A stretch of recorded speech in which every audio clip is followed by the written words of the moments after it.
Hello and welcome to the final day of LUTI Week 4 here. I have got Cactus with me, I am Brave, and we will be commentating this Div 8 Week 4 set, 4 of a kind versus Cheese Factor. Cactus, how are you feeling?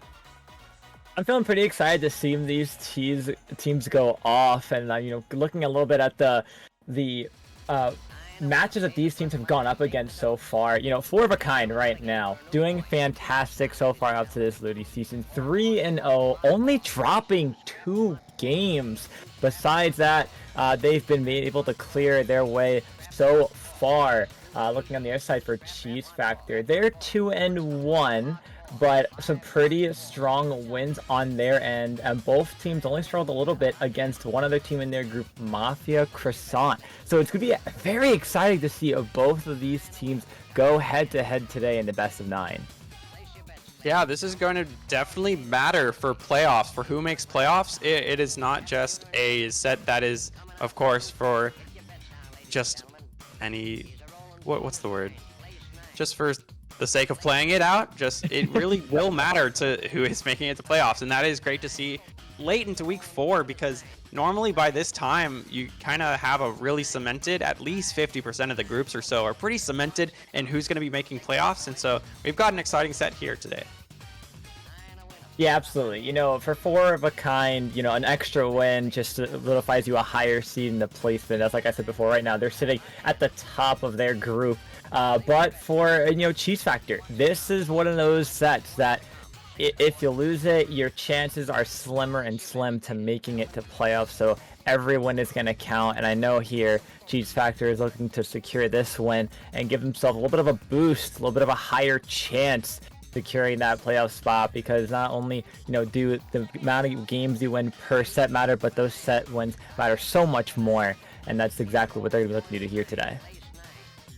Yep, absolutely, because looking at the bracket, for Cheese Factor to be able to make playoffs, it's looking like they are going to have to beat 4 of a kind here in this set, as well as perform very well in round 5 to force a 3-way 4-1 tiebreaker, at which point it would kind of be a toss-up. You'd have to go some further rules to figure out which 2 of those teams will be making it to playoffs, but they really need to secure the set if they want a chance to move on.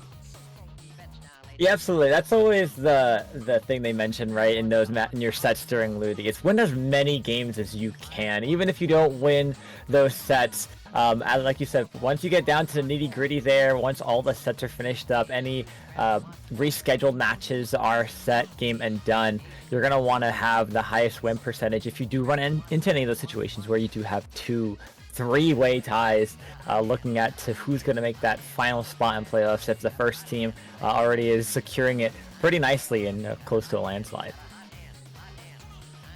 Yep, 4 of a kind doing really well in their group, does kind of have that landslide right now.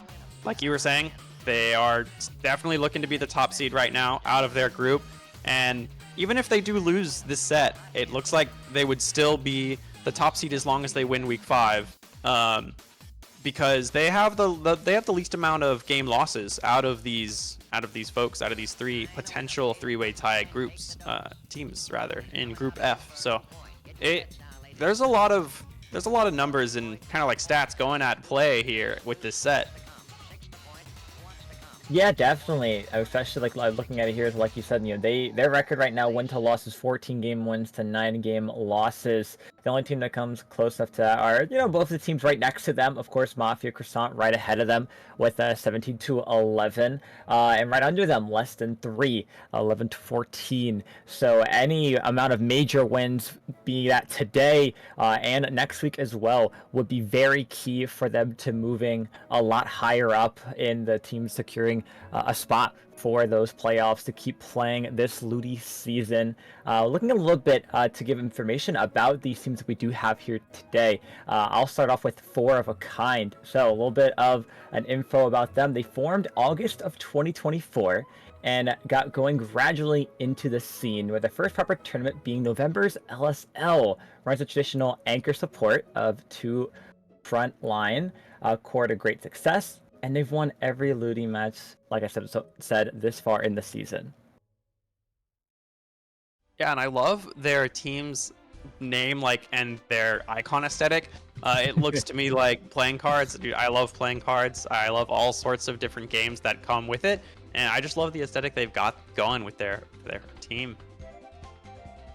Yeah, and I also love cheese factors too. It's just a squid enjoying a giant block of cheese. And to give you those a little information about them, they have a comp primarily consisting of a Stamper, Heavy Edit, T-Tech, and either Dually Sculptures or Wiper. A pretty unique comp choice, and they've been experimenting with other play styles as of late alongside their trademark Rushdown style, which should be pretty interesting to see into Four of a Kinds match that has a traditional anchor support system. You know, one of those types of comps that, you know, once they get going, and if you're unable to put that stop to them, it might be a little bit hard to come back with a comp like Four of a Kinds.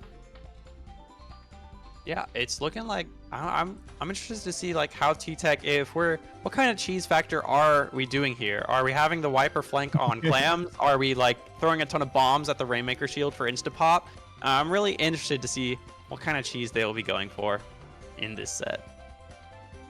Absolutely, and let's look at the mazes that they will have to go through, or otherwise known as the maps. First one they're going to be having to challenge each other on is going to be Zones on Hagglefish Market.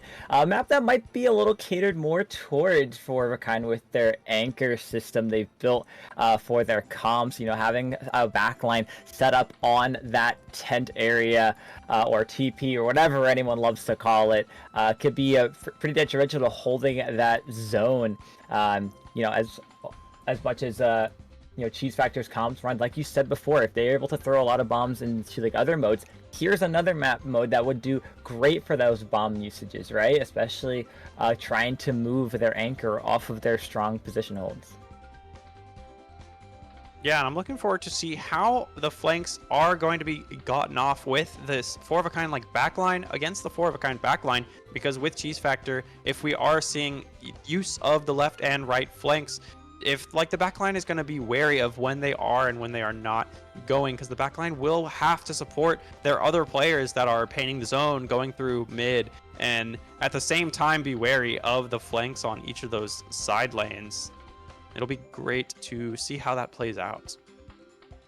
Yeah, definitely. You know, I feel like this is one of those maps that a lot of players don't take much advantage of those side flanks. I personally like to call them just like the wings of the map, right? They're just on those sides, and if you forget about those or forget to check those for even a second, any good flank weapon or player that's going to be taking use of those sides can really put a detriment into the type of hold or push you're getting onto the other team, whether that's holding the zone for more lead points or it's trying to fight back from the defensive side.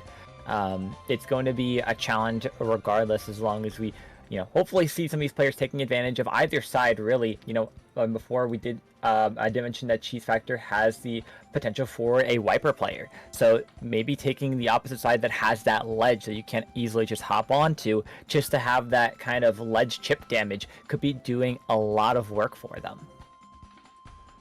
Yeah, for sure. Wiper under the tent, Wiper on ledges, of course, is so strong. Not quite as much range as Stamper being able to do the same thing, but still very oppressive. You cannot safely be near that drop, or any drop really, if the Wiper is set up there. Of course, Torp also going to help out in those situations, just add another level of mental stack for the team that is needing to defend, or rather push the defense and get the Wiper off those drops. And also having the drops like on the left wing, as you say, like left lane, there's where Roller and Carbon like to set up at the beginning of this kind of game, and the Wiper can go down there and do that as well over there. So I'm curious to see if they do go Wiper, if they are going to be hanging out there at all during this game. Absolutely. Something I'd love to see, I know Cheese Factor puts it that they love to run T-Tech, but either from Four of a Kind as well, maybe they see if they love running some kind of strike support player. This is a map where the zone itself can be very easily capped with the strikes, as long as they're timed properly. You know, Reef Slide Cheese, of course, everyone knows, and beg to differ if you love it or truly or not. But it strikes that as well that could cap that zone instantly as long as it's used properly. So we could see a lot of potential for these players to try to take very smart plays and positions to make sure that they're able to, whether it's for a second, just flip that zone to buy themselves more time, or it's to just keep that hold, prolonging their countdown to hopefully complete a full knockout. Yeah, knockout's going to be the name of the game here, especially with how the points are going to matter for Cheese Factor. Because if they get a knockout, that's a full 100 points. And also, it kind of stops Four of a Kind from getting any points on the board in terms of their like LUTI score. If it goes down to it in the rules, the scores will end up mattering, as if game counts are tied or if there's not a clear tiebreaker, then the score is also used as well. And being able to get those knockouts, even if it's 99 to 100, that 99 just gets completely erased from the enemy team and it's just 100-0 instead. Yeah, absolutely. And Cheese Factor is going to want to take every game possible. I can imagine from their perspective looking down, pretty much the barrel of Four of a Kind right now. You have a team that's coming at you 3-0 right now in LUTI. You have the potential to be the first team in your group to take a set off of them. If not, like I mentioned before, both of these teams struggled only against one other team thus far, and that was a team right between them is Mafia Croissant. So that's something that they could use to their advantage of their mindset, right? Is knowing like, you know what, we struggled a little bit against that team, but so did they, and we were able to have such a good match against it. Almost winning it. Mafia Croissant beat Cheese Factor 5-4, so went to a full game 9. So that's very promising. And if I'm Cheese Factor, I'm looking at this as saying there's still a chance, there's still hope, and even if maybe we don't win the set, we have opportunity to win plenty of games this set. Man, those game 9s get so intense. I've personally had 2 game 9s this LUTI season, and they just get so intense in the voice chat with you and your teammates, whether someone is tilting a little or whether everyone's really excited. And it's not tilt, but it's just energy, it's just fire, passion. The game 9s are always super fun to play out through.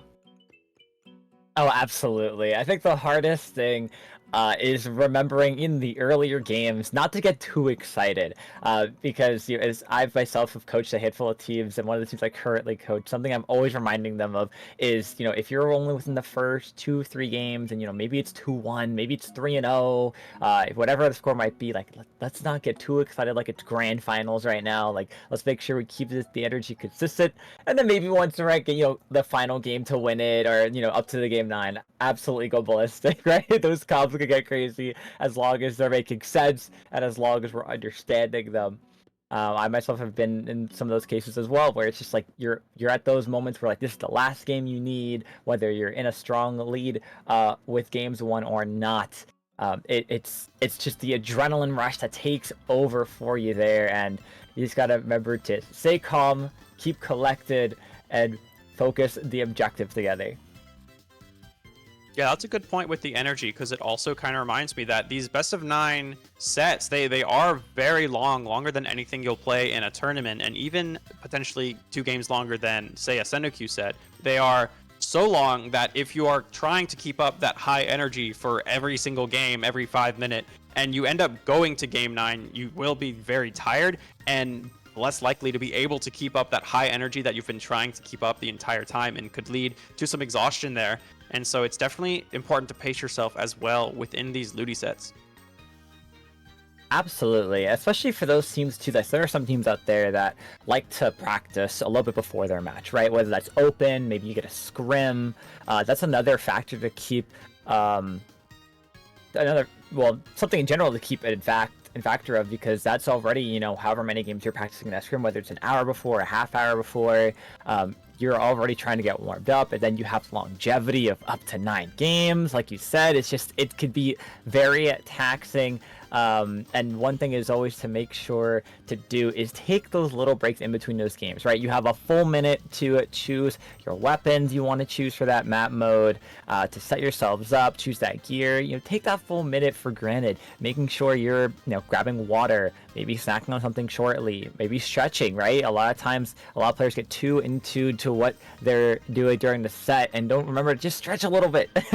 Last thing you need is to be cramping up while you're in the middle of a set or something, or not being comfortable, because those are the outside factors while you're playing your set that no one really accounts for, so it's always good to make sure of. Yeah, absolutely. There's so much stuff outside of the game that end up affecting the game as well. And it's kind of why my team likes to not necessarily warm up a whole hour before. But it looks like we finally have our match. We were just waiting on one person to get here. And so we are going to start game one off, like we've mentioned many times, on Haggle Splat Zones. We do have that Headit and Stamper on both sides now, actually. Stamper on both sides is pretty interesting. We'll have some Zipcasters harassing these backlines and other players with all of the mobility that they provide. We have one goes down already on 4 of a kind, and that's going to give man advantage to Cheese Factor, who gets the first cap of zone, and we are going to now have Cooler on the side of 4 of a kind. Yeah, I do love the Forge coming out too from 4 of a kind. That Booyah Bomb can be very strong here, and right now you are going to see that player try to rush on in from Cheese Factor, get picked off, but they're back fast. It's cool. Look at this movement seeing right now on the map right here. Barely surviving out there was that T-Tech, and it's going to be Cheese Factor still in control of this zone, really holding back the members of 4 of a kind as long as they can. Booyah Bomb will go on out though on the side, push these player back. Here come the strikes to push on forward, and that will be the first cap of the game for 4 of a kind. Yeah, they are going to go ahead and push this player, a 2v1 pinching all the way past ramp, decides to not go ahead because the Stamper has been harassing the Pencil and also gets the pick on the Forge, who tries to come back and help. Is going to get traded out though by the T-Tech. This Crab now harassing the T-Tech and is forced to go out. Does not die, which is huge. Now able to really throw bombs and still show pressure and pression, not allowing Cheese Factor to just rush through zone. Very huge live here by the T-Tech, and now is going to be able to push out those strikes as well.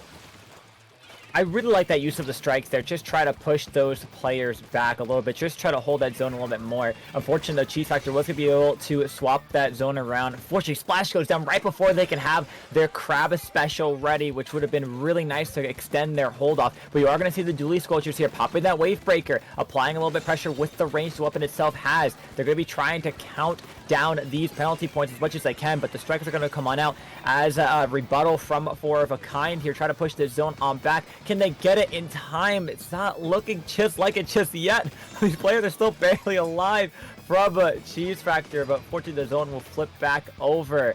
And just like that, immediately though, Cheese Factor has a quick answer, getting a lot of these players down from 4 of a kind. Yeah, it looks like they've been able to really not even have to do a retake. They've been holding their advantage. There was a lot of mid-fights going on there. We've seen the Zip come out multiple times from both teams at this point, and I was so confused how the Crab died earlier, but it was to a Zipcaster that I couldn't see off screen. And we are now going to see this Booyah come out, try to help a little bit with retake, pinching these people, and it is going to go ahead and help the Forge with the help of Zip taking out the Headit.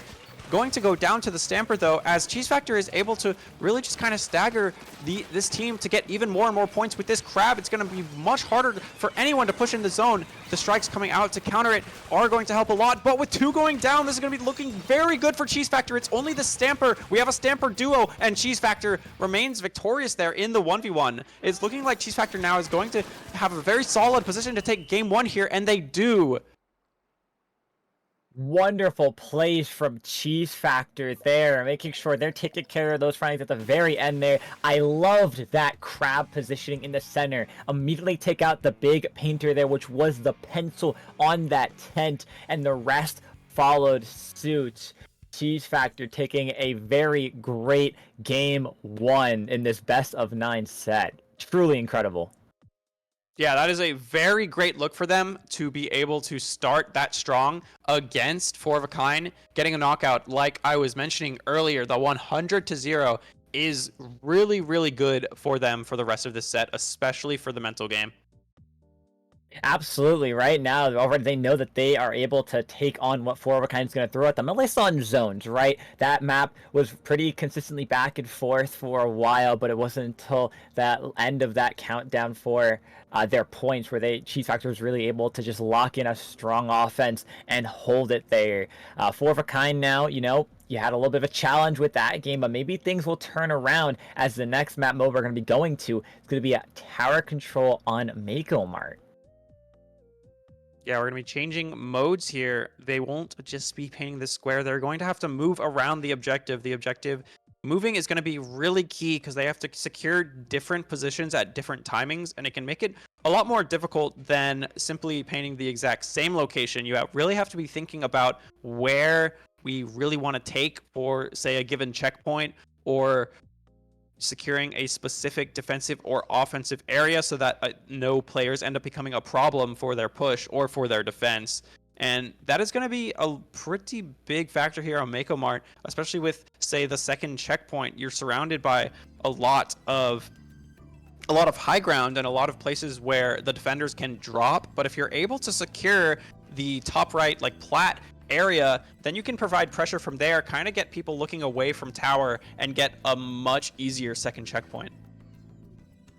Absolutely, and that's the one thing that's going to be different here is that you can't rush forward as easily, right? You got to wait for that tower to hit through those checkpoints and make sure you're kind of, in a sense, securing a circle around it, making sure that tower has no problem going forward. We are seeing a little bit of a comp change from both sides here. The Wiper is going to be coming on out from the side of Cheese Factor, and Four of a Kind switched up their comp pretty much completely. I'm seeing a 52 gal, we're seeing a splatter shot, a machine, and the heavy edit. So a lot of comp changes up here, and so far it's in Four of a Kind's favor. 3 players down already, 4th one being rushed on out. Tower is going to be taken, cooler will be thrown out. It's crushed by the tower, unfortunately, there. But they're going to keep this running up to the first checkpoint. I chuckled when I saw that cooler. I was like, is that going to disappear? And then it did, and I was like, oh, I wonder. Yep, there it goes. It looks like we're going to have 2 down, though, now from Cheese Factor. Just kind of dropping, kind of feeding this tower, trying to not get them to get check 1 or past this plat, but it's going to allow them to be able to more easily get towards the second checkpoint with all the staggered. Going to go down, though, to burst bombs there is going to be good for Cheese Factor's defense. They do go ahead and get 2 down, and still now rushing this sloshing as well, and any potential jumps or drops for help. It looks like this sloshing is really the only one in mid, and now getting pressured by Crab is going to go ahead and go down. Everyone else, mostly from spawn, a little bit of a late gambit from the gal trying to come and help the sloshing, but it looks like off screen 3 members of Cheese Factor go down, leaving only the Wiper, and that is going to kind of be an end of a potential push for Cheese Factor.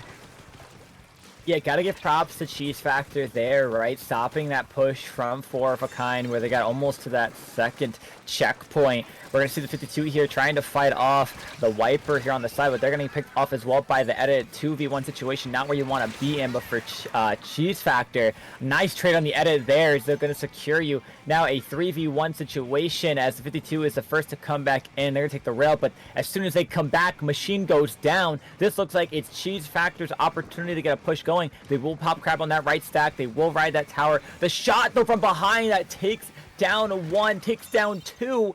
It's only going to be 1 player left alive for Cheese Factor. Four of a Kind putting a very quick stop to their push.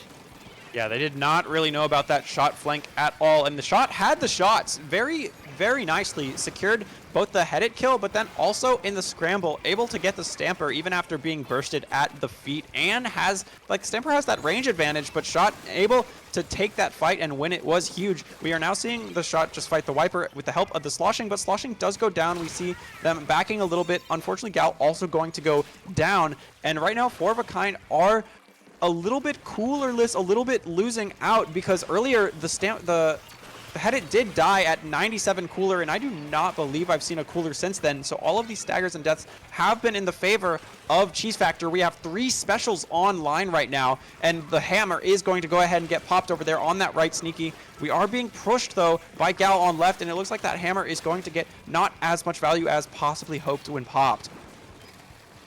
Yeah, you know, I love the use of specials from Cheese Factor, right? Getting a lot of these players pushed on back, making sure we're causing a lot of damage here. In a sense, staggering Four of a Kind, but If you've noticed, the tower hasn't yet even touched that first checkpoint yet. Hopefully now this will be the first checkpoint reach they were looking for, but it took them quite some time before they could even get close to it. This heavy is playing very careful on the tower, but you do have cooler, so it looks you should be worth to take this checkpoint very clearly, as you do have a lot of your teammates surrounding you, able to help push a lot of the rest of the players back, camp those ledges, create that space. First checkpoint will be cleared here. Crab to apply more pressure here. Can they keep going forward? No, one player must have flanked around. It's going to be 3 players down for Cheese Factor, and that's going to put an end to that push.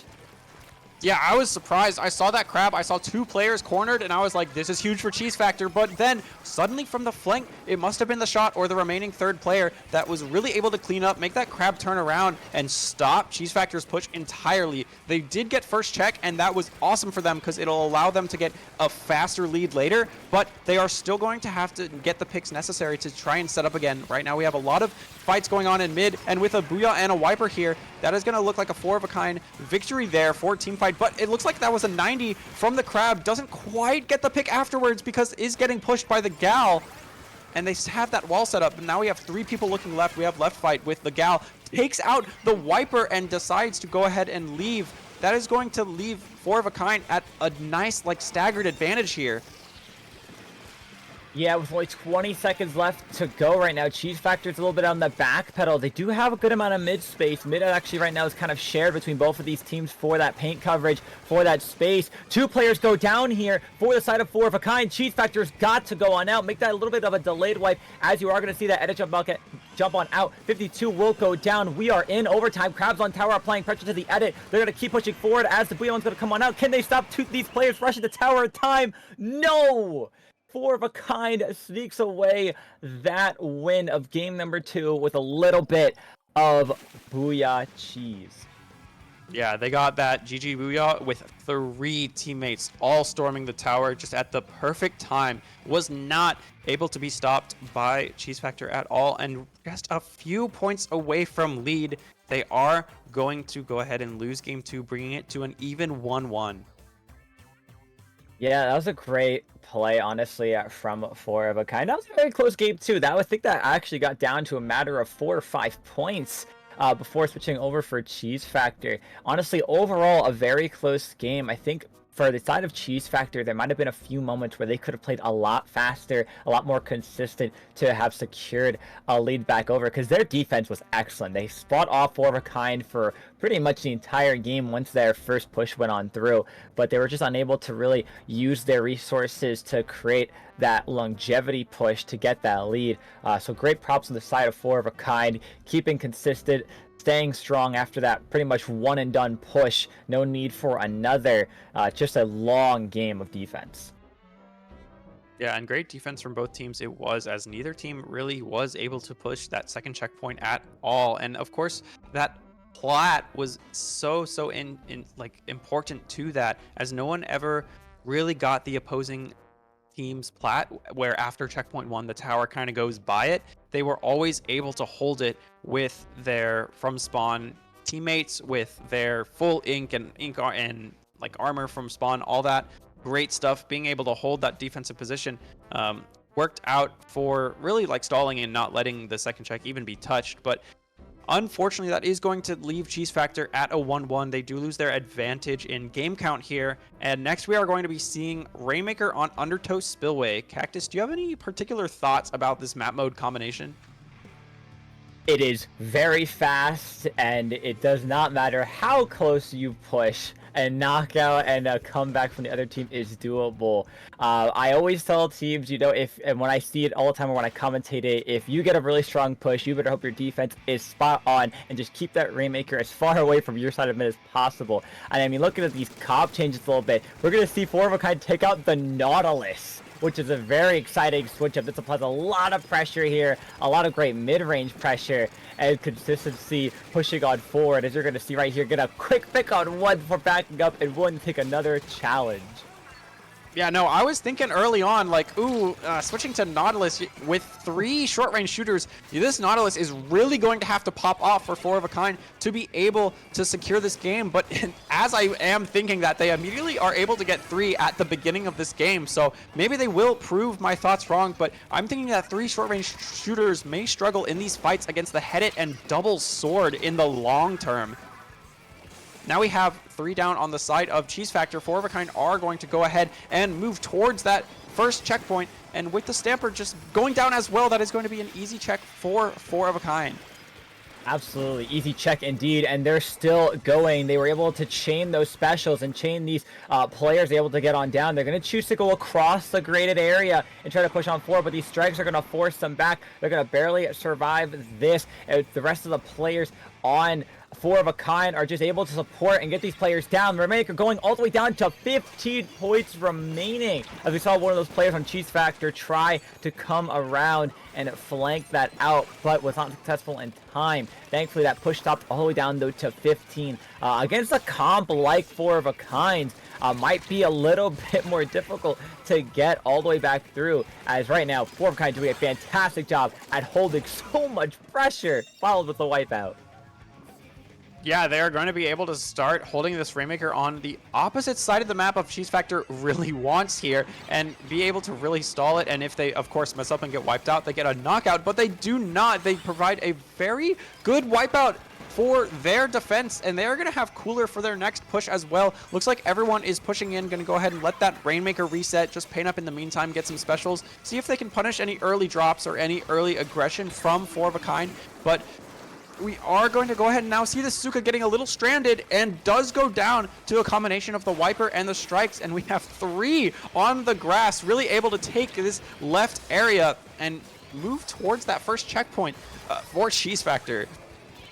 Yeah, Cheese Factor doing a decent job right now, getting some good picks. I noticed that most of the players were behind, but unfortunately one of the extra front lines will go down there, so that Rainmaker gets stopped all the way at 74. They do spot one player sharking around, and they are able to win that fight, getting a nice 52 tap with the 52 onto that player who was sharking, and now it's back in 4 of a kind's favor. A sliding bomb, though, will take down that 52. It's going to be Cheese Factor still holding good control in mid, using those strikes to back up that Rainmaker a little bit more consistently here. The Stamper's going to look for this 1v1 on the side, but back to this Rainmaker, right? Trying to find a way back out of the spawn area. And honestly, just continuously launching shots, which is exactly what you want to see your Rainmaker do. Keep a lot of pressure, throw a lot of pain on the ground for your teammates to move around, and getting 2 nice picks in the process. 20 seconds left on the Rainmaker's count, but their goal right now for 4 of a kind, just get it far away from your spawn as possible. Yeah, for sure. And with this being all the way left now, with only 8 seconds, but all the way on the enemy's grass, this is going to be very, very good for 4 of a kind. They are going to explode here really soon, which is going to give a lot of paint there, but gets a trade on the way out is very good for 4 of a kind. Oh, I love seeing that. That was honestly a very smart play there. Throw a shot, explode as well. Get a nice trade-off. We are going to see the Viper have Hammer ready. Look to see if they can create some kind of opening here. They're going to erase that bomb, throw it, see if they can get a pick with that new 200 hitbox. Unfortunately not. They're trying to throw a torpedo, get a nice pinch off here, but unfortunately they cannot spot that last player who backed all the way up, and they will get picked off for that in a 2v1 situation.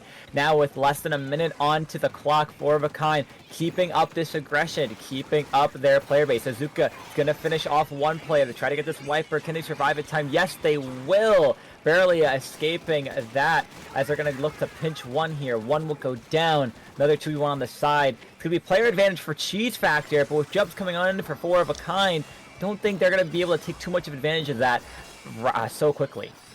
No, they're going to need to be able to, they're going to have to get this first check and almost like get 2 full wipeouts to be able to win this game. With Stamper going down, they do have specials for it, both strikes and hammer, but it's just going to be difficult. They do go ahead and kill the Gal, and we have a Nautilus trying to push Rainmaker here with the Nautilus's Rain, and is still behind the Rainmaker right now, forcing the shot to go all the way back and kind of give up this position in grass to the other team. They do get 2 before going down though, and in overtime this Rainmaker has 2 guards right now, but we are going to still need to see a lot more picks from Cheese Factor if they want to get the lead. Oh, but the zap from behind is able to take them out, and I was just seeing it now. That Rainmaker had less than 15 seconds left on that count. It was a do or die situation there, and unfortunately, the zap able to get a pick on the bodyguard surrounding that Rainmaker, and then the Rainmaker itself ending that game there. It's going to now be a 4 of a kind, 2-1 in this set. Yeah, they really reversaled. They have the advantage now. You can see there the Zap winning a very key fight against the Stamper. Stamper missing its one shot on the Zap there, and that really painted the Rainmaker's feet to really end overtime there. Huge play by the Zap, and that is going to, of course, lead 4 of a kind into the advantage going into the next mode, which is Scorch Clam Blitz. Scorch Clam Blitz. It's always when you're pushing this, hoping those clam spots are in your favor. I'm really curious to see what kind of comp 4 of a kind is going to switch up to with now here, because I feel like every game they've swapped at least 2 weapons from their comp, and it's worked so far, right? That one first game might have been just a little bit of a fluke. Maybe the jitters were getting the best of them, but they've come to play now, taking the next 2 games in a row. Chiefs Factor, I don't think really has switched up their comp too much, but I wonder if it might be time to switch at least one of those weapons to find another type of counter, especially something on like Clam Blitz. Yeah, they've had the double sword for the past 2 games, but it just has not worked out either game, and it makes me wonder if they need some more flexibility in the movement. I do believe swords have a lot of good movement, but sometimes you just need a short shooter to be able to paint your feet and just splat dash out of there. And splat dash in, use cooler, do some crazy things, especially on Clam Blitz, can be a lot faster than swords, and that may be hurting Cheese Factor at the moment. And so I'm wondering if they will be going back to their game 1 pick or not. But regardless, I'm still excited to see Clam Blitz because I love this objective. I love this game mode and all of the team coordination, team communication that it requires. It's always super hype in overtime when there's suddenly a jump behind. As the casters, of course. I don't know about the players. On the defending team, they might be a little upset that they didn't catch a flank, but as a commentator, it is extremely hyped to see that sort of gameplay come out on this game mode.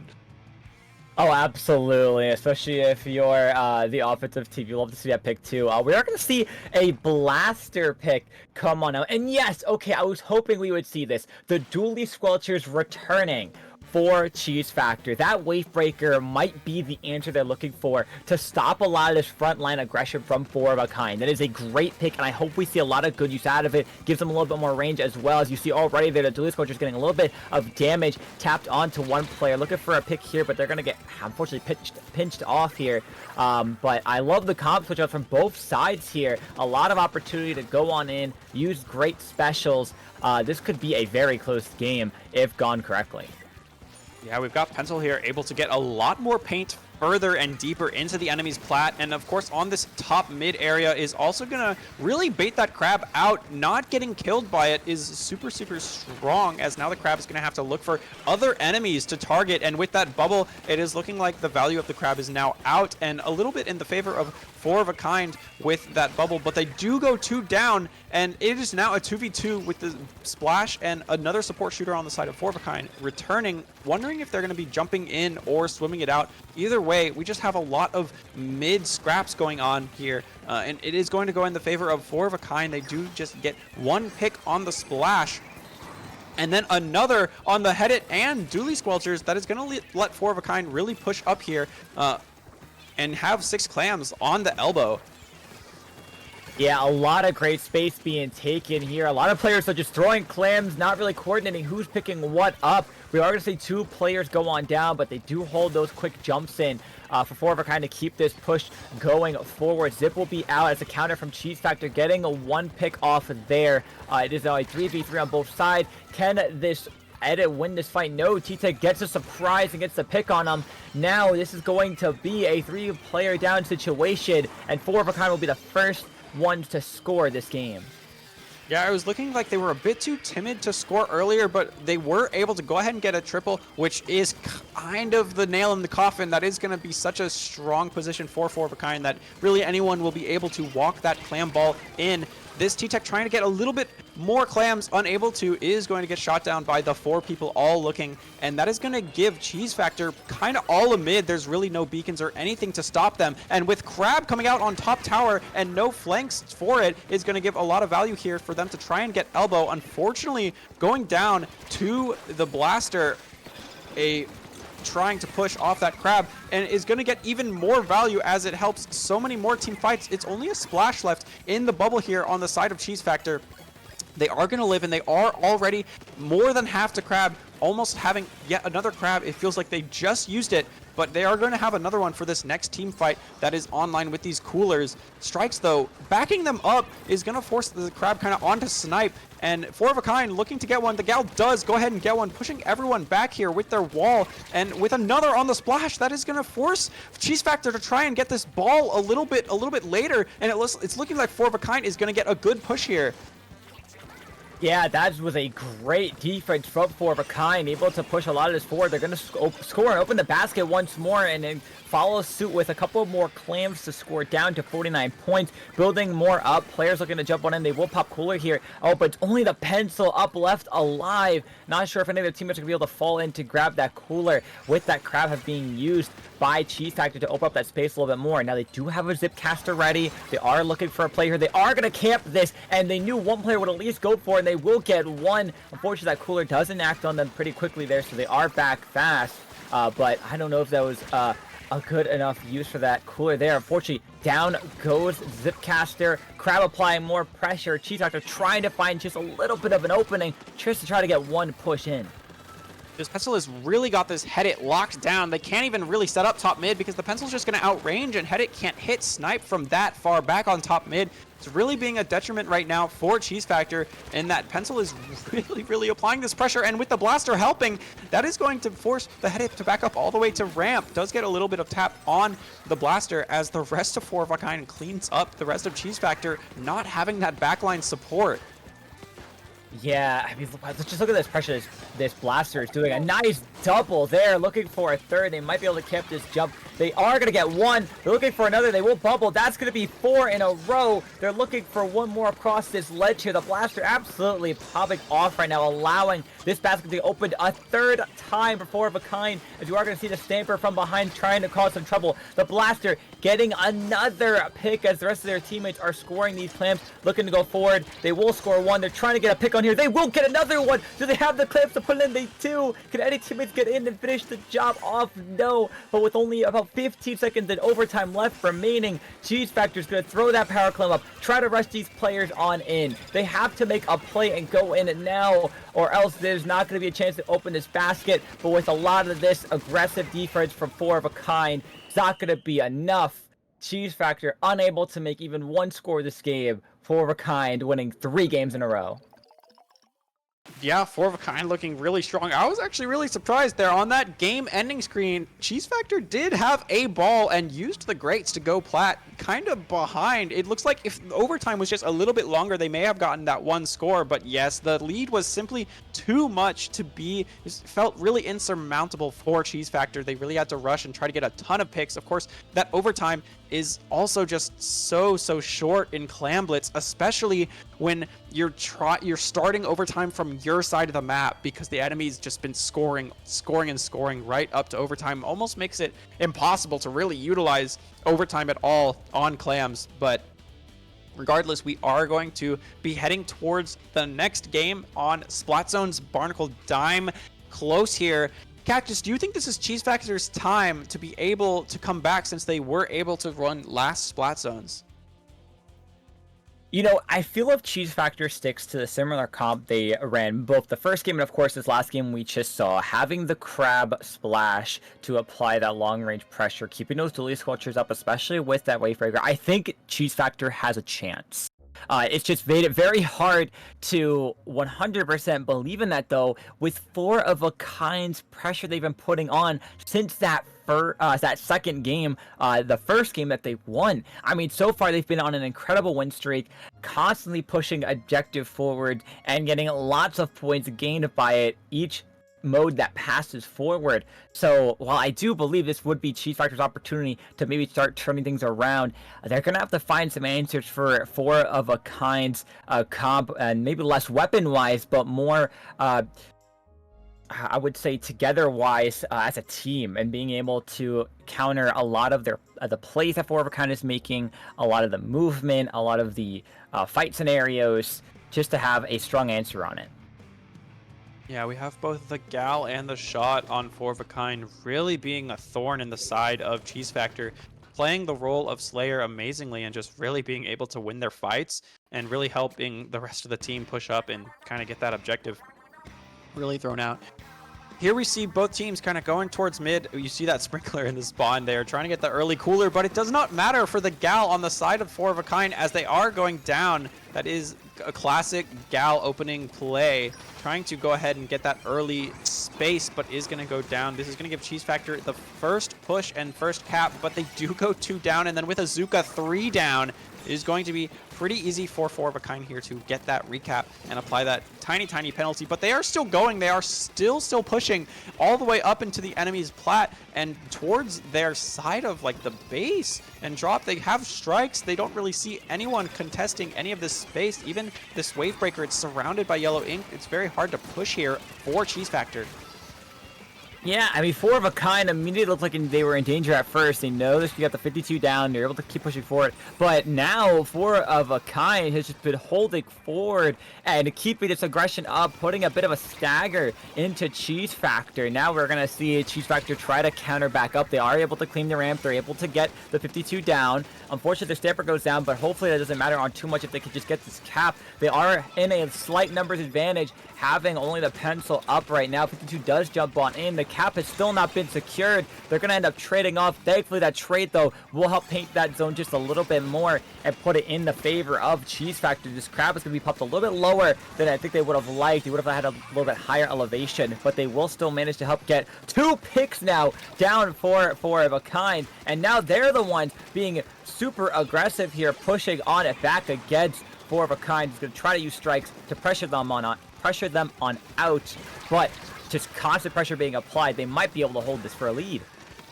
Zip gets the kill on the pencil, but the recall does go ahead and take him out, and the Headit gets stuck, leading the other 3 all short-range shooters, able to really punish and just kill everyone else on Cheese Factor. They're now able to start really pressuring. They kill the Dually Squelchers in the court. They're pressuring that Stamper all the way to the block, trying to get them to back up all the way back into spawn.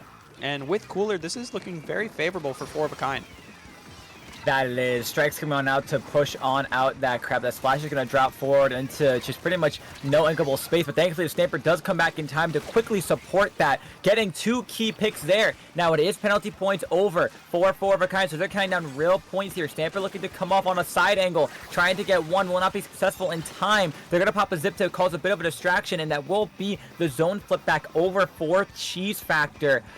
They do have crab ready online, so they could really extend this forward if they hold that crab just a little bit longer up until some of those penalty points count on down. They did make Four of a Kind waste that Zuka, so this crab can really go forward being uncontested unless that splash with those strikes gets the opportunity to. But no! Player advantage still for Cheese Factor, getting 2 players down, including the strike user. This could be huge. Yeah, at this point, it is looking like the Zuka for Four of a Kind is going to have to pop off, or they are going to lose that lead. And with the Gal going down, no one to really rush in with that Zuka. It is going to go ahead and be a lead fib for Cheese Factor. The strikes is being poked. They are going to go ahead and have to paint over if they do not want to neutralize. They're just playing the painting game, and everyone is scrambling in mid. The end splash does go down, but they do get the penalty on Cheese Factor. Four of a Kind are still in this, and they get the picks required. But the Headit is still alive on the plat. They are going to have to play the longer game to try and knock out to be able to take this game. Cheese Factor doing an amazing job of getting it down to 1.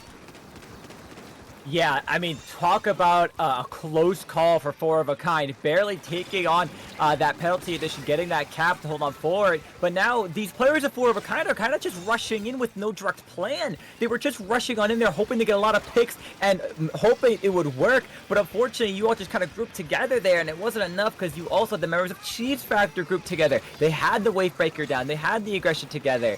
Now they will get that flip back over and back in their favor for 4 of a kind. Build down those penalty points a little bit more once again. They are going to get those dually scorchers down. Strikes come out a little bit early here just to try to create some space. Their shot will go down. 52 being aggressive towards this heavy edit.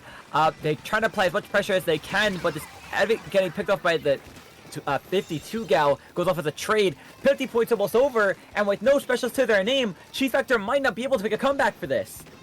Yeah, it is looking like the splash is going to have to pop off with a crab almost instantly. We are going to have everyone just going in. The splash does go in, trades out the gal. Is it enough? They do neutralize. It is so close. They are all fighting in mid, but with the zip, there isn't going to be ink. And 4 of a kind is going to take that game, leaving it 4-1 in their favor.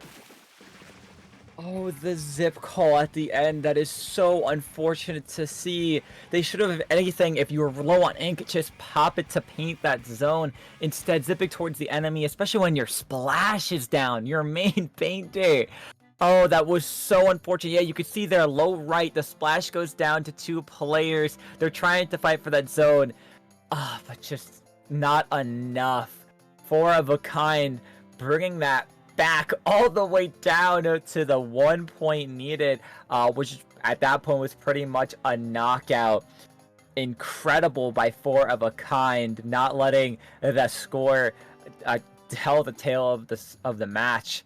And now they're sitting 1 game away from winning this set.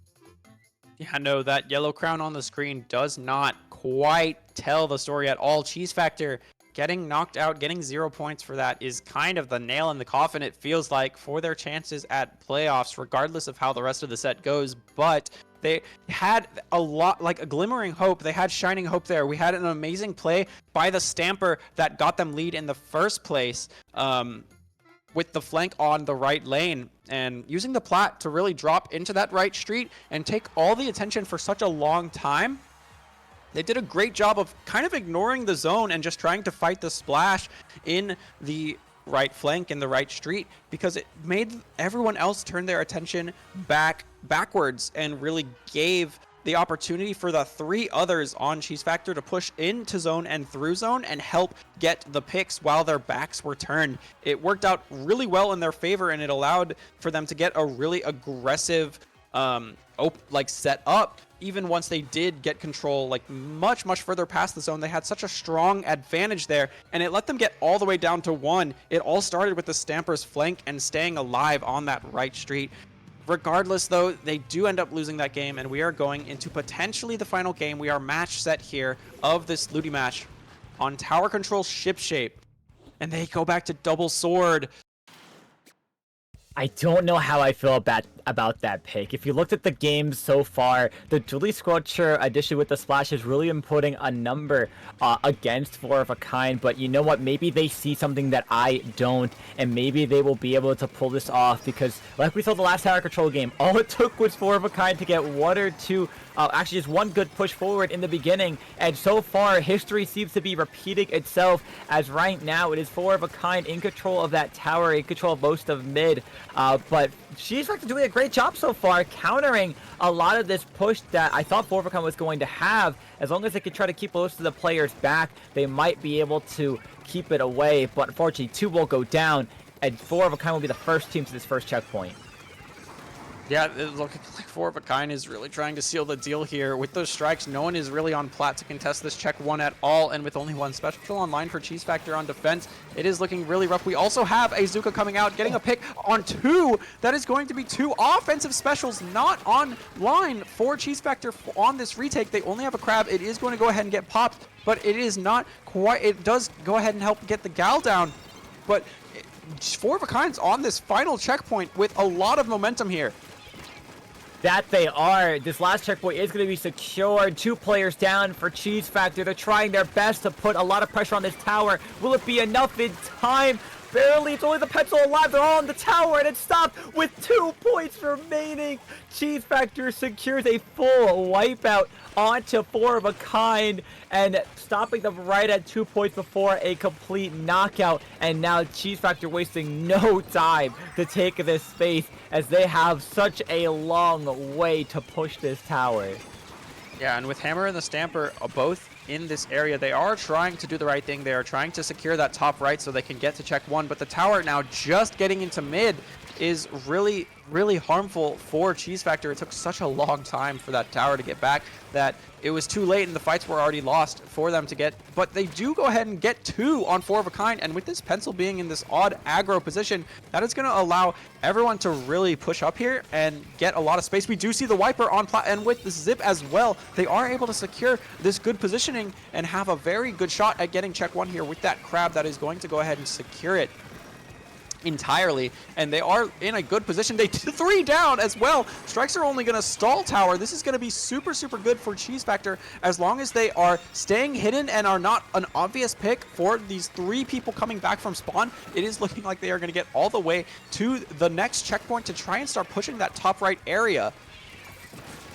Yeah, and he's going to try to play aggressive angle. Unfortunately, get picked off immediately. It's going to be 2v2 now on the map here. A lot of these players trading out between both sides. That was a really good push by Cheese Factor, but 4 of a kind was able to put a little bit of that defense in time. You know, those strikes earlier, doing a great job to stall that tower on purpose to allow the rest of their teammates to come on back in. And they're doing the same thing again here. Use those strikes to stall it forward. Try to get a lot of these players from Cheese Factors out of the way. Here comes the flank by the splash, but they do spot it in time and get Todd punished out. If they could keep up this momentum and punishing a lot of these players, they might be able to just push us all the way to the last checkpoint. Another player from behind trying to flank gets called out, gets picked off immediately. They are sitting at this last checkpoint. You're going to see the wiper here try to flank on out the pencil, and they will find them. Yes, they will. It's a 1v1 situation. It's only the splash, I believe, alive, and as they are in their spawn, it's going to be a lot of jump-ins trying to come on out. Bomb takes out 2 on the tower, though, and that's going to be most likely the halt of that push, as now the 52 plays aggression here. Only the Stamper left alive from Cheese Factor. Yeah, we've got this 1v1, and we need jumps in for this Stamper to help. It looks like we're choosing to swim it out, though. It is a fine decision, but we are going to give up this space because now this gal has that top right area. It is going to be a full reset. There is no tapping tower. There is no potential for staggering, and with 52 seconds and with losing the ability to get your final check off, it is looking rather dire for Cheese Factor here as these strikes push back the crab, and we are forced to back up even further.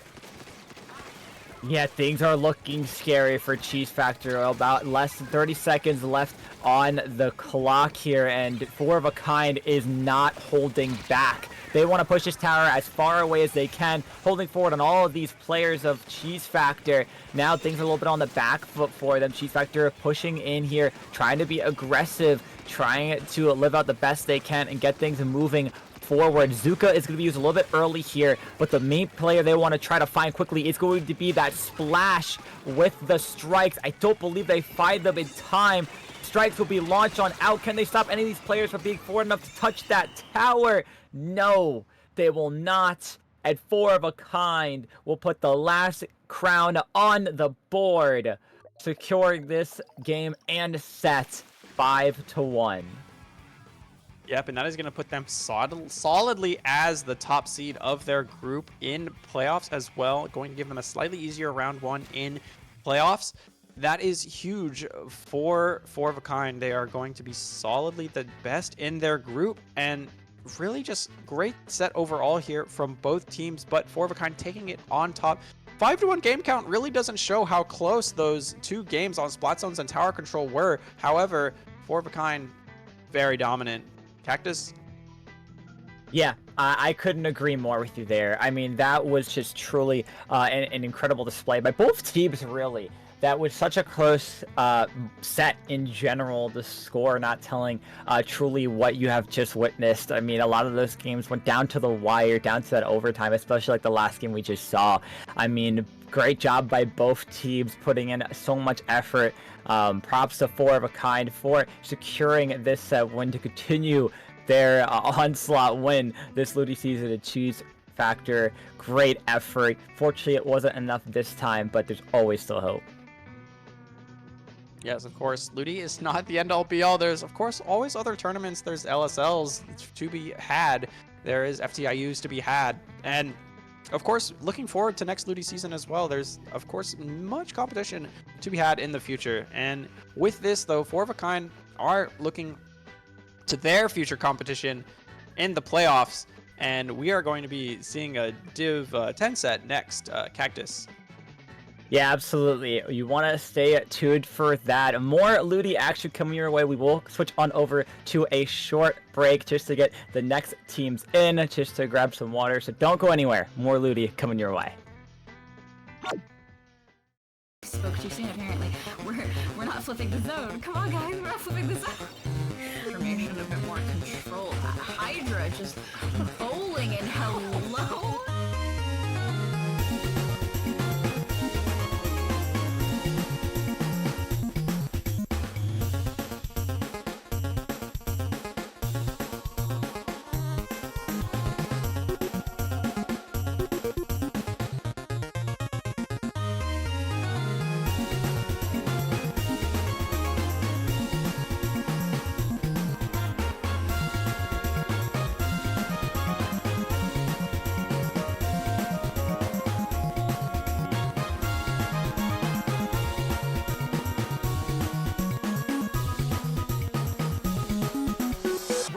We're just gonna give more players power clams. That's exactly what's happening. So they got them all in. Oh my goodness.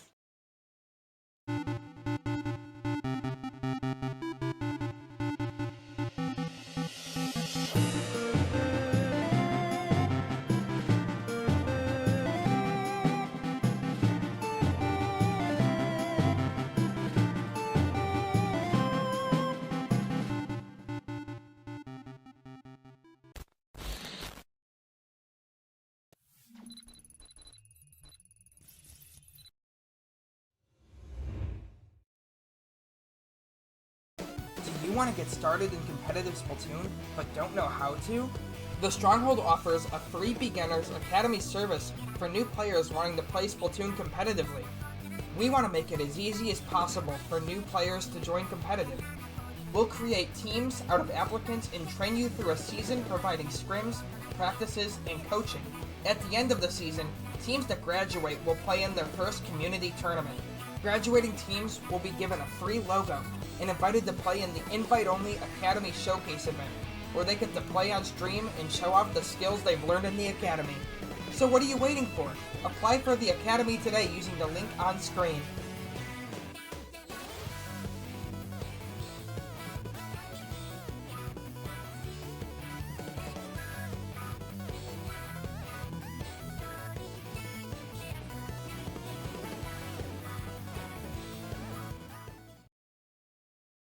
Spoke too soon, apparently.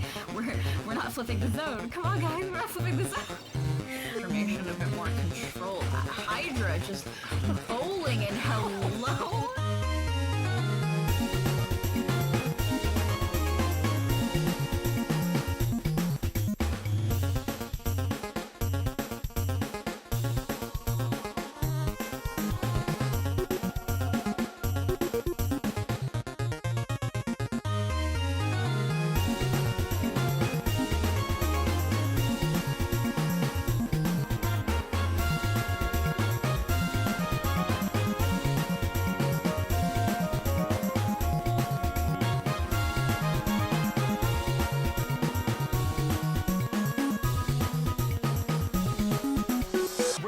We're just gonna give more players power clams.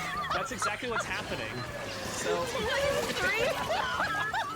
they got them all in. Oh my goodness.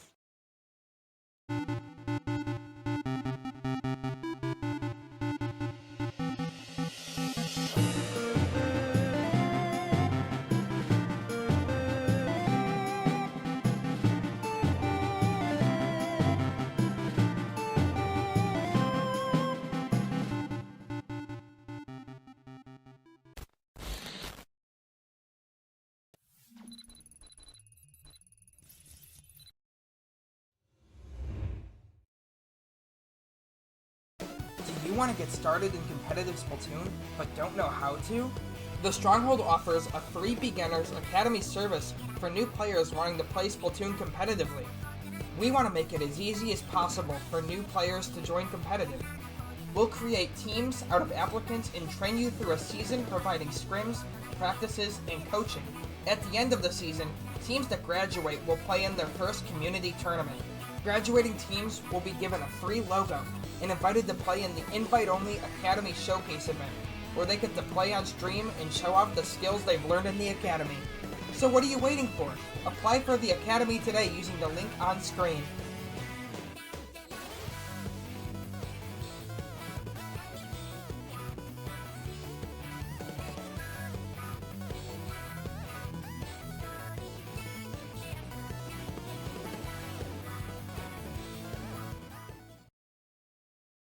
Spoke too soon, apparently.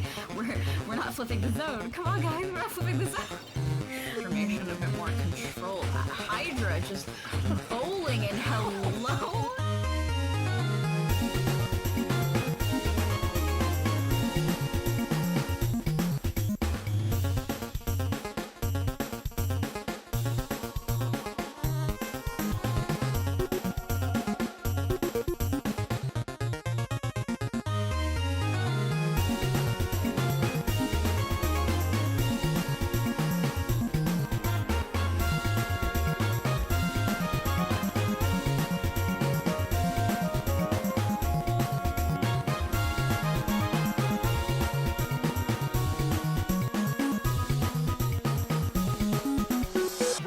We're just gonna give more players power clams. That's exactly what's happening. So they got them all in. Oh my goodness.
Hello everyone and welcome back to LUTI Week 4. My name is Glitch Cactus, but you can call me Cactus, and joining me on the mic is Brave, and we have a very exciting set for you today.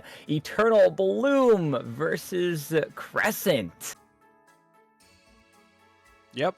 I personally have not looked at the groups, but I still am excited. We just saw the same maps will be played, and I'm wondering what different is going to happen. If it's going to be like a much closer set game count wise, or what kind of changes are we going to see if there's much of a difference between like Div 8 and Div 10. Yeah, absolutely. I'm curious to see. My biggest thing is the weapon choices, right? A lot of times, you see in that kind of mid-level range when it comes to Division 5, 6 or so, you see a little bit of the meta choices bleed in from the top. But when you're down here into the lower divs of 8 to 10, things can get a little more wild, but a lot more entertaining, which is what I'm hoping to see from either of these teams today. Yeah, it looks like we have 5 teams in the group with Eternal Bloom and Crescent, with both of these teams having a negative game set count at the moment, and that will potentially change. Eternal Bloom could potentially tie it up their set count to 2-2. We do have Eternal Bloom at 1-2 and Crescent at 0-2. So it is looking like potentially in Eternal Bloom's favor just by the numbers, just by what has happened in the past. But don't count out Crescent. They are looking to take their first games and first set of LUTI as well. Absolutely. And of course, like we saw before, the best way to start it this week is, of course, going to be on our map selection of spot zones on Hagglefish Market. For both these teams, again, for their comps that we're looking to see, things that maybe hold those 10 areas, right? Things that maybe will have an easy time securing the zone for paint and holding a lot of space. Off Reef Slider from the tent, cough. No, absolutely, right? Reef Slider, get those strikes in. Anything that just outputs so much paint for you, even though those are probably the best two options you could possibly bring with you. At least in terms of the cheese and getting an insta-cap, for sure. Whenever you mentioned easy ways to get zone, my brain instantly went to the insta-cap tool. No, absolutely. I mean, yeah, I wish I had a little bit more to say about these two, like their weapon choices, but I don't have too much with us. But hey, that's what we love about Sendu, right? Is that you're able to kind of click around and see what these players are running. So I'm going to go ahead and click on Crescent side, and I'm seeing definitely a lot of uniqueness, right? They do have, from what I see, a bit of a mid to backline flex player that plays with either the heavy edit or ballpoint or some dually squelchers, some frontline aggression like dualies, shot, and potentially, depending on the player's play, you could potentially see a 52 or Luna, which I really find interesting. Luna Blaster would be very, very interesting to see at this level. I'm wondering how it would perform, especially on tower control. Wondering how would it go. Especially after those recent buffs, it just does so much damage so quickly. It can hold so strong. Funny enough, looking on the other side too of Eternal Bloom, if you love the slight opportunity of one chance at Luna, how about two? They also have a player that has the chance to flex over to a Luna Blaster or a Brush. Same thing running another play that maybe flexes to dualies, some aggro, midline, all over around. Looks like potentially double backline players as one player flexes in most of the backlines, whether it's Wallstring, Hydra, Leader, or Explo. The other looking at maybe Blob, or you have chances for 96 or Bladdershot Pro. Just overall, a lot of these players well flexed in many weapons, and that's exactly like I was saying earlier. I just love the diversity in the weapon choices here. We really could just see anything. I want to see Blob 96. I haven't seen that. I haven't seen that played in quite a bit. It would be a lovely change of pace.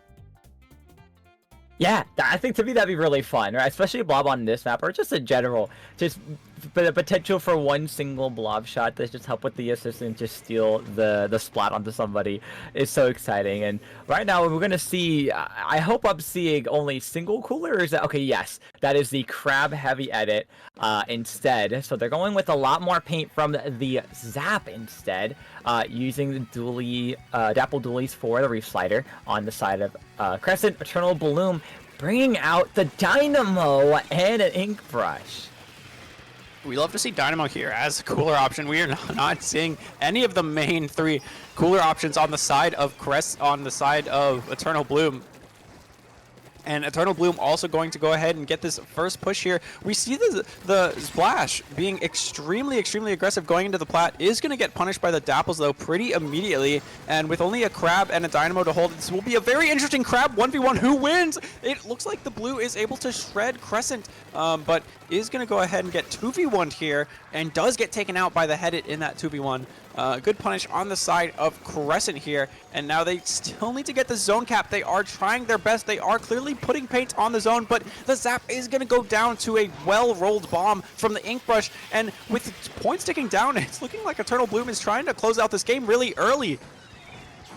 That they are. Strikes are coming out to force the crab away and the rest of the players as well. That Zip is going to try to do a number, but unfortunately not going to be enough. They're going to reside the zone. Is it going to be enough at timers? Dynamo going to be able to outpaint it as well, but no, they're going to rush on forward, go ahead and get one pick, make that delayed wipe on their end, and they're going to actually cap that zone, flip it over with a lot of players going on both sides, but they just bought themselves a bit more time. Yeah, time to breathe. Time to get some specials. Time to respawn. Not time to breathe when you're getting whaled as a backline, though. This Headed struggling a little bit to get footing with that whale harassing them. They do have a crab able to be popped anytime, as well as Cooler. It looks like they are going to go ahead and position themselves and pop it, though one of their teammates goes down before they are able to get that support, and they do go ahead and get an assist on that enemy crab and are able to harass the Dynamo, but Eternal Bloom are going to go ahead and hold this zone and really try to put the pressure in, but they go down. The Headed getting the solid outrange and able to put some good damage on that crab is going to be huge for Crescent here. That it is, and look at that. One player tries to rush on the Dynamo, something you should never do, because all it takes is that mid-swing to completely punish you out. Unlike there with a Refletter getting two as well. A lot of punishing going down on both ends. They will pick up this Cooler, and Crescent's going to see if they can keep this push going. Penalty points are now over. They're fully counted down. Blues will try to go on and get one pick, but it won't be enough. They're going to see Eternal Bloom here cap that zone and try to cap it back over, but with the crab being on out to apply a lot more pressure, this zone might stay in their favor. And Splash trying to get those strikes out is going to luckily live there from that Dapples before getting taken out by the enemy. Zap rushing in with Cooler is going to go down with Cooler. Sadly for their team, they are going to be back slow and not cooled up for a bit. The Zipcaster is looking to get charged, though. They're trying to go in, and they go immediately for the Dynamo, that backline, but it looks like there was an enemy to help the Splash, getting great shots on that Zipcaster, and a wipeout from the side of Eternal Bloom on Crescent. That is going to let the penalty tick down a lot. Oh yeah, absolutely. I mean, great job so far by Crescent this game. Just applying a lot of this pressure here. The Brush barely getting the canceler on that Reef Slider. They were weak enough that they will end up getting the assist for that pick at the end there. The Brush trying to stay alive, with the Crab taking them out from a nice side angle. Trying to apply pressure and try to put the zone at a standstill, but it's not going to be enough. Eternal Bloom only a couple more points to go, unless the members of Crescent could try to push on forward and stop it. But it won't be enough. Eternal Bloom securing game number 1. Yeah, and it was looking extremely dominant, but Crescent has some life in them. They have some fighting. Unfortunately, they are going to get knocked out there, putting Eternal Bloom in the lead and also looking to, of course, go into the next game with that game 1 momentum. Yeah, I mean, they had an incredible start in the beginning, and they were able to keep it rolling, and that's exactly what they did that whole game. A couple times Crescent got pretty close, but unfortunately not enough. But thankfully that is going to be zones over with for now. Now an opportunity for a game maybe a little bit slower of pace, depending on how you can get it going in your advantage. It's gonna be tower control on Mako Mart. Yeah, tower control. We got these stacks. We're going to have a lot of flanks on both teams' back lines, and we're going to have a lot of movement around these stacks. With paintable walls on all sides, it's really good for movement. It's really good for being able to stay hidden on any of those walls from the opposing side. And it's just really good to have that high ground. Being able to drop from any direction at any time is just really strong, and it leads to a lot of fights ending up happening on there, kind of before even really touching the tower, I'd say. Yeah, absolutely. Really, both of these teams have comps that can do fairly well against each other when it comes to taking that space. The specials, though, I'm curious to see if we'll see any switch ups, right? Obviously, Dapples with the Reef Slider maybe opens up that space in mid if you need it. I'm not sure how fair it will do against a lot of these ledges, though. You're looking for more of those ledge poking weapons and specials overall on something like this, using maybe something like the crabs, which was really good. Definitely a Zipcaster as a counter for any specials popped. So it'll be interesting to see if any comp changes are going to be coming out from either side. Yeah, I'm wondering if there will be any swords like last time, like last set that we just got finished watching with double sword comp. That was very interesting. Or, of course, if we're going to see any flexes to Luna. This is tower control, and you did mention we have 2 potential players out of these 8 that are able to go ahead and pick Luna. Really looking forward to any Luna gaming. Yes, absolutely. They'd be able to poke those ledges just fine. But let's see what these teams are going to decide to bring on out. We're going to see the S-Blast actually pop on out. And the Hydra with a paintbrush switching on out as well from the side of Eternal Blue. So I love these switch ups in these weapons. We did switch to the cooler heavy edit on the side of Crescent. So this is going to be an interesting counter to see what can be played here as missiles are launching onto the field. Yeah, we've got them having to scatter all around and getting a lot of value. One going down right as the missiles are being sent, and now a 3v1 on this Dualies, but the Dualies does live on the side of a Crescent miraculously with the fact that there were 3 people on that right stack, but they are going to go ahead and get this crab on the tower grazing towards that checkpoint, but this Ink Brush flank is going to really try and stop that push. It looks like a little bit of a disconnect. The Dualies didn't quite realize they were there, and that is going to give Eternal Bloom all of mid control back. Yep, absolutely. They do see this brush coming out from behind. They are going to try to spot it out in time, making sure they space themselves away from it. It's actually being a really great distraction. They get one. Tower is going to get past this first checkpoint. A little bit of even playing field for players on it. It's pretty much now a 1v1 situation as one player is going to jump on in for the side of Crescent on the defensive side. Right now, Crescent needs to look to see if they can take this mid-control, take care of this tower moving forward, and try to get a pushback for this first checkpoint themselves. Yeah, it was a great checkpoint fun for Eternal Bloom, and they're going to be able to set up here. The brush going to take out the heavy edit. The Hydra, you really don't see Hydra much, but now we have 3 up on the side of Eternal Bloom in comparison to everyone on Crescent from spawn. This is going to be a good setup push. Now they do not have to wait at that checkpoint. They can just march right through as they take out 3 on the side of Crescent. Someone needs to get on the tower, though, or they will not have that objective play. We do have the flanking Dualies going to suddenly just appear behind this heavy edit, get that pick, and try to set up plat as well. Going to get taken out by the brush, and the brush drops the brush, and the brush fights the brush, and they trade! In classic brush fashion, right? Both just getting that pickup. That's exactly how I imagined every brush v brush mode to happen. Booyah Bomb will come on out and attack these Dualies. Will they get the trail in time? No! The Dualies actually survive by using their dodge rolls to their advantage and backing up. Brush gets taken care of by the Zap, who does still have Cooler. They are going to toss it down here close to mid, get the rest of their team to pick it up, and they're still going to push this tower forward. A little bit of an unfortunate drop there from the S-Blast. Not sure if they wanted to or if it was just an accident, but we are also going to have the Dualies diving. We are now seeing a Dualies off, and they also trade. We are seeing trades from the same weapons, and this is so funny to watch. We have the S-Blast now trying to push the tower. Does go ahead and go down to that paintbrush on the drop. Eternal Bloom really still holding this, like in 2v2 they have the advantage here because they still have tower very pushed up, and with these missiles making the enemy scatter, it's also going to help, though they are deciding to wait to be able to missile all 4 of them, kind of trying to hope and win this team fight, have this location. They are able to push out that flank, just kill that S-Blast with the help of the missiles location. Very good for Eternal Bloom. Yeah, you know, you having those missiles weighted for all 4 players just to be able to spot them out. Ideally, you want to try to call them out in that situation just to push them back. Now there's the paintbrush on that right side, a bit of a superstar there, getting 2 players down, holding that right stack all to themselves. I believe assisting with those Dualies, and it's going to be Eternal Bloom continuously pushing this tower once again. We are going to see that brush on the left side push on in. Booyah Bomb takes care of the front end half, so that way no players can push on forward. But with that back turned to that ramp, the Zap will go on down, and it's just a brawl right now in a mid as Crescent's just trying to take control of mid finally after Eternal Bloom has had it for just so long into this game.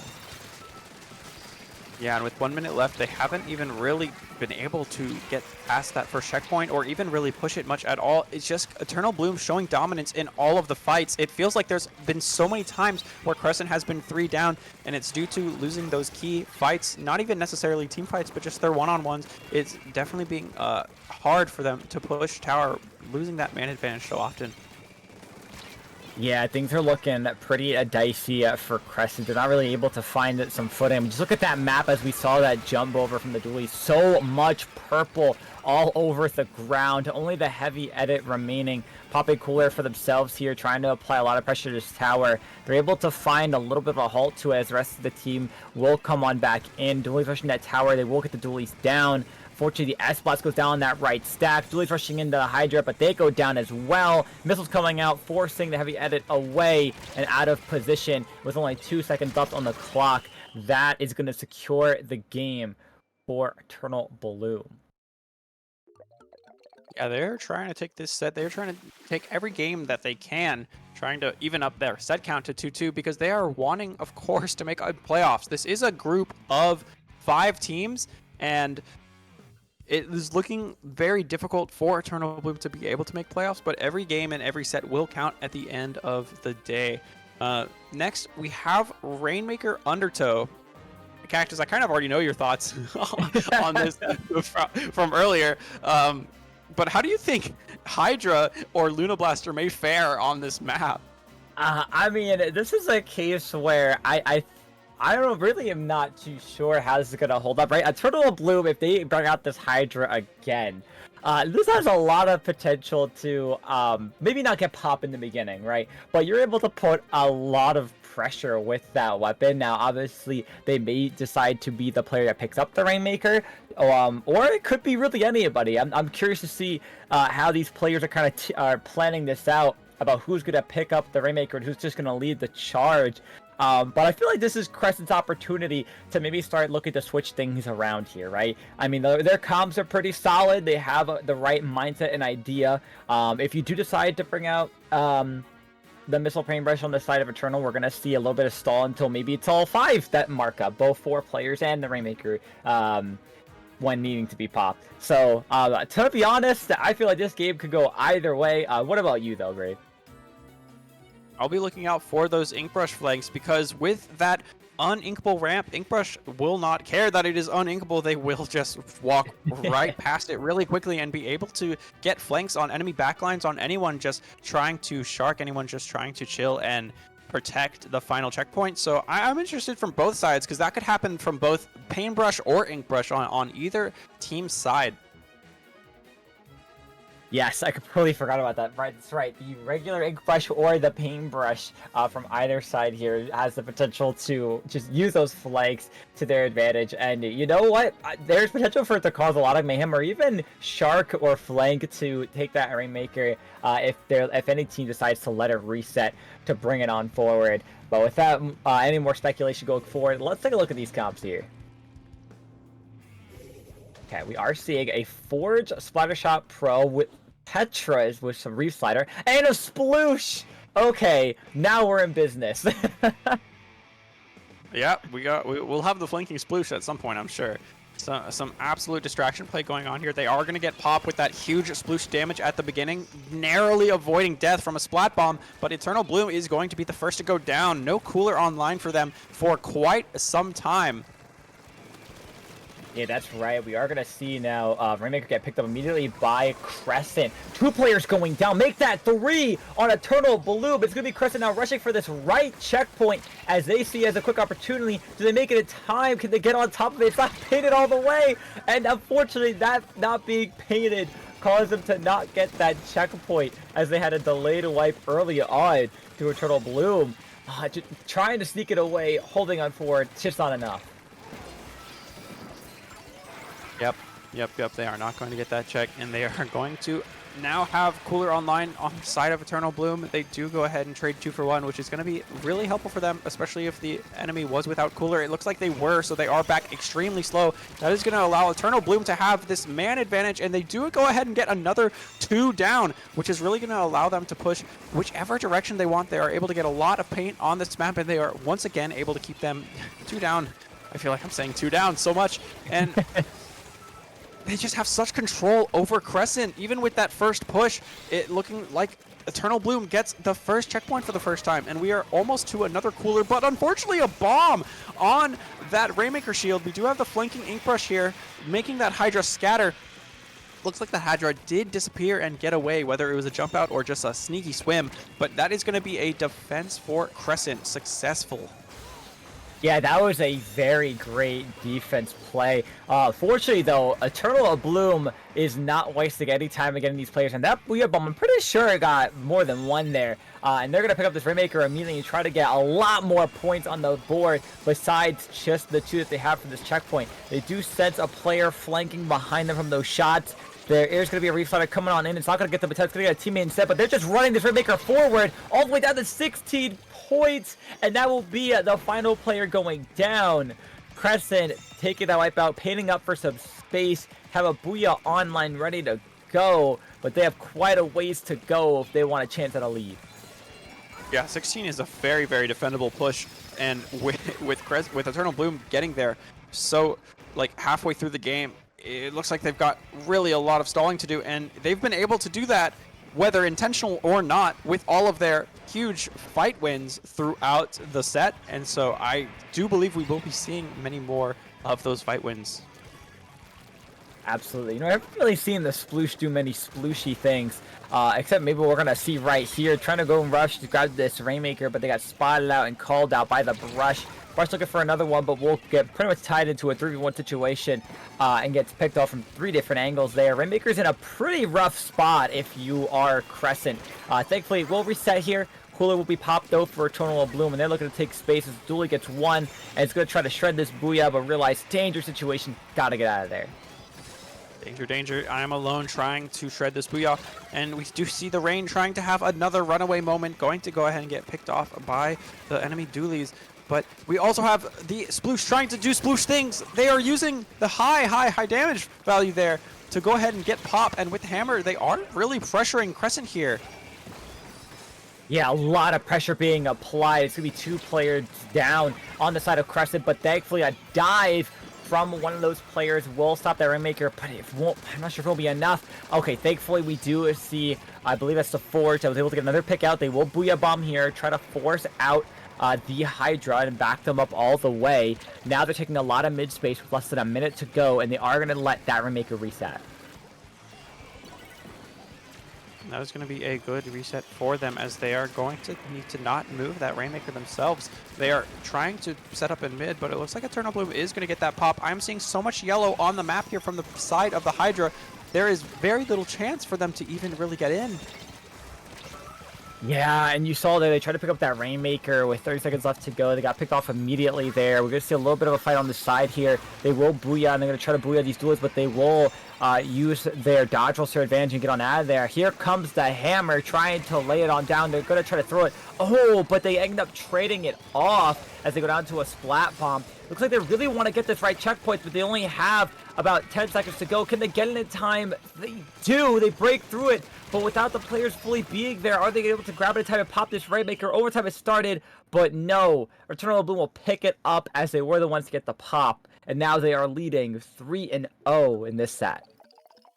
Very, very strong stuff from Eternal Bloom. They are really trying to scare out this 5-0, and they are showing such dominance in all the fights, all of the one-on-ones, all of the team fights, and being able to take 2v1s. Just everything about this shows that they are really being the primary competitor here. Yeah, I mean, it seems once they're able to get solidified early on, Eternal Bloom goes for a maximum point gain possible and just hold a lot of defense and just really never stop pushing, you know? And I honestly, for a mode like that, that's the name of the game. You're just able to just make it really hard for, at least here, Crescent to find any footing themselves and be able to push on back. Something that they might try to carry over here, as we're going to be looking at Clam Blitz on Scorch Gorge. I do love me some Clam Blitz. I am very ready to see how this Clam Blitz goes. I'm wanting to see who is the Clam Collector. I will have my eyes on them. I'm curious to see if do we bring back out the Paintbrush, or do we say Sploosh? What do you think?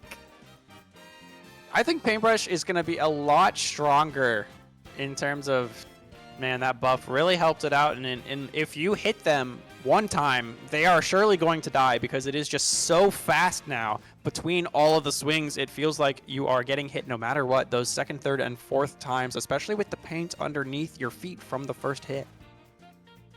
Yeah, that's true, and especially if they decide to use the missile paintbrush, that's going to be able to put a lot of players on Crescent further back, right? That's going to be able to cause a lot more damage, and honestly, we could see, maybe not so much, actually, yes, we could see the potential of what either the paintbrush or the brush on either side use the great area as a flank route to try to score from behind if no one's paying close attention to it, especially if you don't have either your any splat line on that snipe area.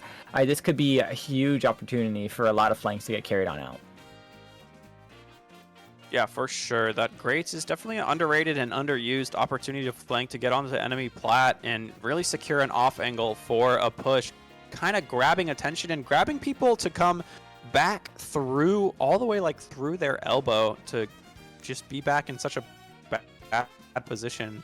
The flanks are very interesting here. Yeah, right. It's not usually your usual flanks. You don't have a lot of close, further away corners you could flank from. It's just kind of right out in the open, and you're really just hoping that you have the player advantage to just draw the attention away to take care of it. But it looks like we're going to see the Dapples come on back out. We're going to switch to a splatter shot. And of course, the Forge stays with the heavy edit, but we are going to see Hydra pop on out. We're going to see a brush returning for Eternal Bloom. A lot of pressure to be applied. We do have a Neo Splash for those strikes, and why not add some dualies on with a Crab for more pressure to be applied. Right off the bat, Eternal Bloom using those strikes to try to open up more space. A lot of challenges going on down. One down on both sides in this first game neutral.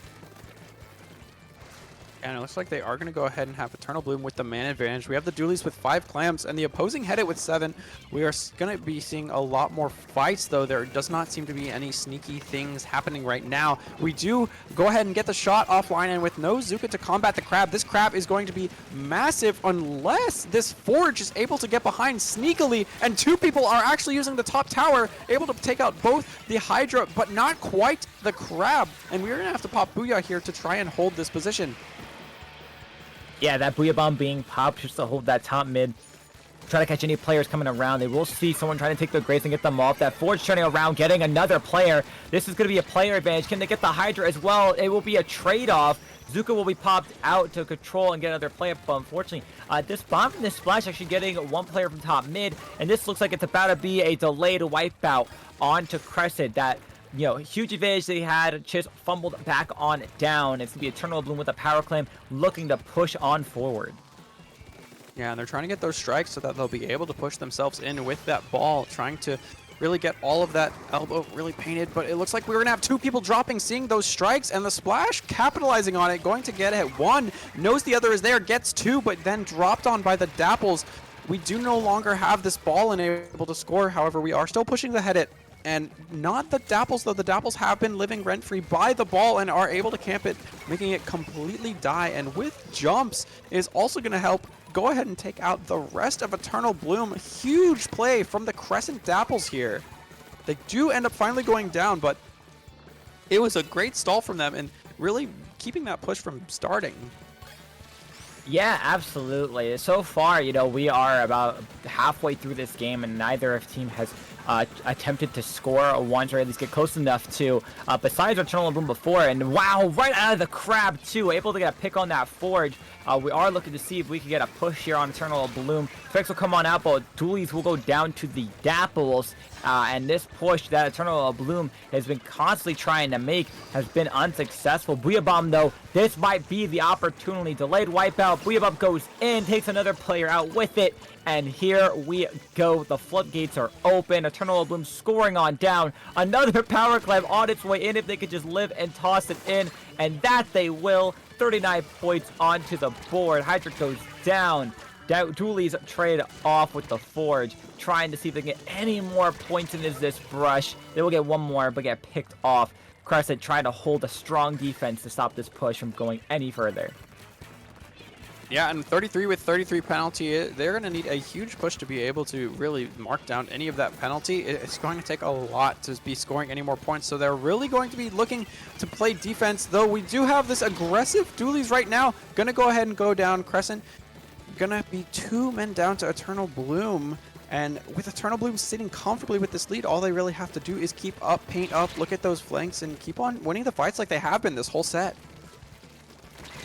Yeah, keeping those fight advantages up in the air right here, especially another one going down here. You're going to keep Crescent in a bad situation. And right now, Crescent, on the defensive side, here comes this whale, but you want to look to try to keep as many players of your own up as you can and stop any of these pushes from going in. But the Brush will make a leap of faith there and score that power clam, as you do have both 2 players now from Eternal Bloom bringing more in. They will get it down to 28. There'll be 3 players down for Crescent. Just a shot trying to hold the front lines down, but they'll get picked off as well. Hydra's got 3 clams to their name, trying to score. Duels go down again. Do they score it in time to keep the basket open? No, they do not. But these dualies are being relentless, constantly going in and getting so many of these fantastic picks. We're having hilarious numbers here. We have 22 with 22 penalty now, and these same numbers are just making me crack up. The other day, I took a screenshot of like all the same number in Clamblitz. Anyway, though, we have more scores. The 22 is gone. They're looking to knock out, and Eternal Bloom are just 1 clam away from knocking out here. We see the Hydra trying to get in, and they do. They do get the knockout. That is going to be Eternal Bloom taking the game and going up 4-0 on Crescent. Oh man, I love that Brush trying to take that leap off the map there as they score the last one, trying to live with that booyah and go out their own route, but fortunately not the way it is. Now Hydra barely tossing up enough paint on that ledge there to go right on in. Yeah, Eternal Bloom with a knockout in game number 4, secures 4 games in a row, and they are now 1 game away, make it set match point before they win this best of 9. Yeah, they are absolutely looking to secure that 5-0. They would like to see this. They want to get this victory over with and pat themselves on the back, have a well-deserved break before dinner. Yeah, absolutely, right? That is the goal here. And if you're on the side of Crescent, I mean, you have pretty much every map mode remaining. If you want a chance to turn this around, and I mean, it's been done before. I'm just certain of it. It is just going to be very challenging, but it's gonna have to start just like how we started this set, back onto zones, but this time on Barnacle and Dime. Yeah, I'm interested just to see if they are going to stick heavy, because Hydra, it really seems like it may struggle on this map normally. Yeah, no, absolutely. I'm curious if the comp change for the backline might be of use here, just to try to keep things consistent and challenged up. But Eternal Bloom, it's one of those things. If most of what's been working for you, keep at it. They've only really changed 1 or 2 weapons each game that we've seen. On the side of Crescent, though, I feel like we haven't seen too much of a consistent switch up.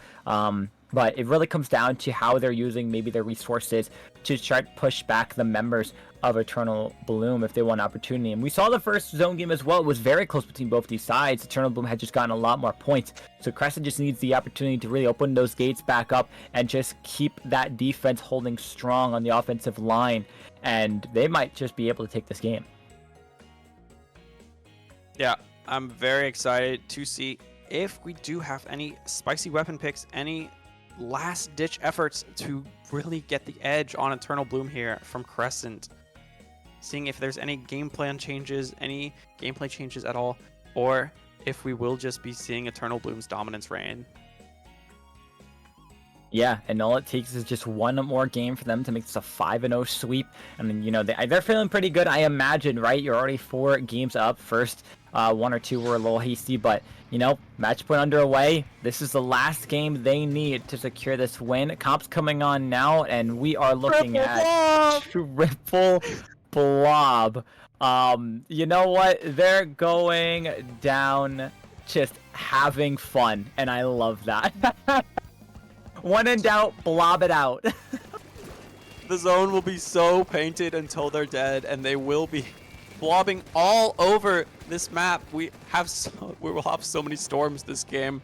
We do still keep the zap for Cooler, as Cooler is noticeably extremely important for these blobs to be back. But with no Cooler going down, if these blobs go down, they will not be back fast. They'll be back so slow. But the second storm coming out, they are able to hold the zone. These double storms are just storming the zone and are able to really help take out that dualies as well. Unfortunately, the zap is going to go down again, not going to have that Cooler. And with no more storm or any really paint from the spawn helping them charge those specials, it is now going to be looking very difficult for the blobs to be able to secure this zone or retake or anything of the sort. We do have 2 blobs going down. The zap is on the flank right now, but does go down to the Hydra. And now it is looking like it's going to be very difficult for Crescent to get back in.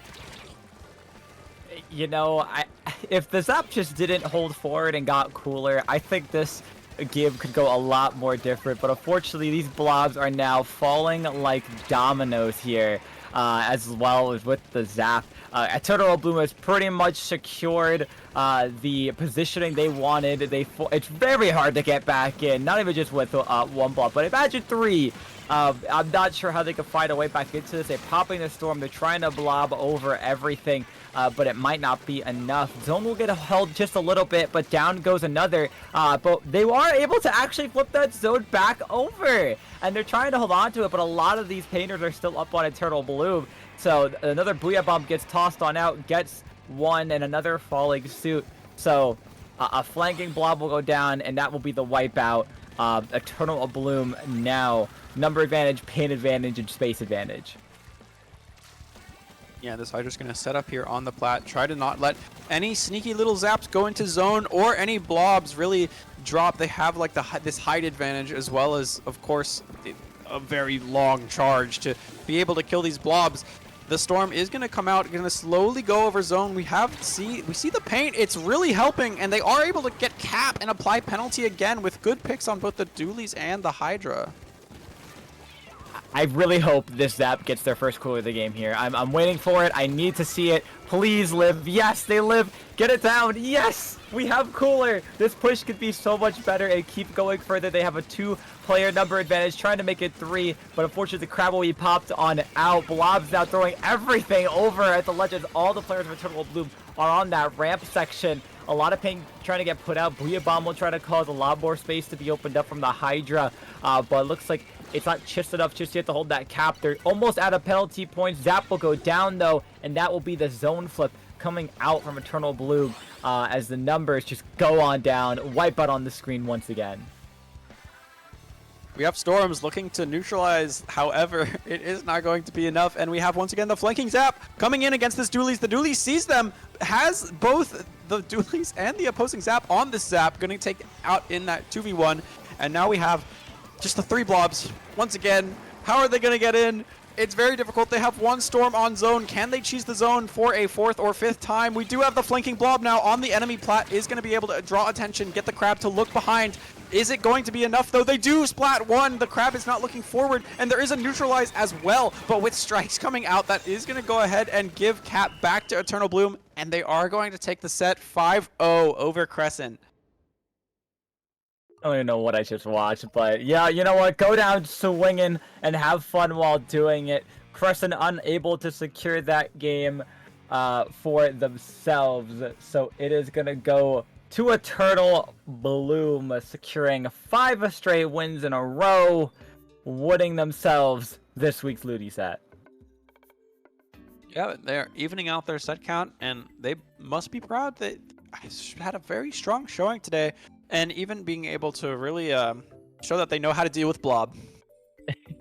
They know the counterplay. If you're struggling with Blob, I would greatly suggest reaching out to Eternal Bloom. Just hope that the other team Zap just decides to go into the zone constantly and cause some mayhem, and you have it under lock. But yeah, they did a great job there, especially, you know, unsure how that was going to run for them at first. It got a little dicey. 3 blobs and a zap, all pitting that zone. You had it for about 30 points. But Eternal Bloom found their way through it all and brought it all the way back for a knockout. Yep. Yep, absolutely. They had those beginning storms. The storms, of course, help them with that beginning cap, but then holding it past that is going to be so difficult without any way to really secure picks or, have the next special, because you do get that first special from a lot of the spawn paint, from a lot of the paint that you're getting on the way to mid, and you get to use the special. But if it's only getting zone and you, of course, have the enemies still painting zone, they will eventually get that back. Regardless, though, great set, fought amazingly from both sides, and Eternal Bloom, congratulations on your LUTI victory. Cactus, where can the lovely people find you? The lovely people could find me on pretty much all my socials at Glitched Cactus. You could find me sometimes here on the Dapple's channel, streaming my podcast, The Cactus Patch, or on my own Twitch streams where I'm streaming every single day of this year. As a self-goal and challenge. But Brave, been fantastic commentating with you. Where can the people find you? They can find me. I'm primarily on Twitter at Brave_SSB. I do not have a blue sky, but definitely look out for, I suppose, tweets. That's really all I do, though. And so I'm looking. I hadn't heard that you'll be streaming every day. That's a very lofty goal. Good luck. You're only about a quarter through the year. I wish you luck. That sounds very hard. I would not be able to. But with that, I believe that is all. And thank you for tuning into stream. Thank you for tuning into today's LUTI matches. Cactus, do you have anything else? Nope, that's gonna be everything from me as well. You rounded up the best. So, yep, thank you all so much for tuning into these LUTI matches today. We'll see you next time.